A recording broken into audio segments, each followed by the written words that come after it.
Next है कि power to section 354 के power to fill the vacancy in the office of the liquidator. इसका मतलब है कि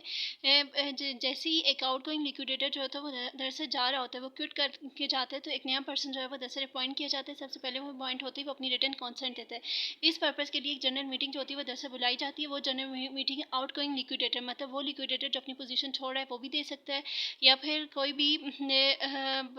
या फिर अगर कोई एक्सेप्ट उस केस में जहाँ पर मतलब जहाँ पर अगर कोई किसी लिक्विडेटर की डेथ होगी तो वहाँ पर तो आउटगोइंग लिक्विडेटर नहीं बुला सकता, या फिर अगर एक से ज़्यादा लिक्विडेटर थे तो जो कंटिन्यूइंग लिक्विडेटर है वो मीटिंग बुलाएंगे, ये ताकि वो किसी न्यू ऑफिशियल लिक्विडेटर को अपॉइंट कर सकें, या फिर कमीशन बुलाएगा, या फिर कोई भी कंट्रीब्यूटरी बुलाएगा। फिर उसके बाद जो है ये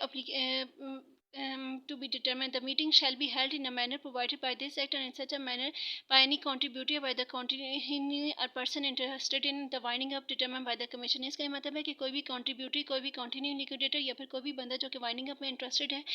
या फिर कोई भी कमीशन जो है वो 10 मीटिंग के लिए बुला सकता है। अगर कोई भी डिफ़ॉल्ट करेगा इस केस में तो उसे लेवल 1 की पेनल्टी दी जाएगी, और जो लिक्विडेटर है 10 दिन के अंदर अंदर अपनी अपॉइंटमेंट करने के बाद उस रजिस्ट्रार के पास एक नोटिस देना होगा अपनी अपॉइंटमेंट का, और अगर लिक्विडेटर जो है वो 10 रजिस्ट्रार को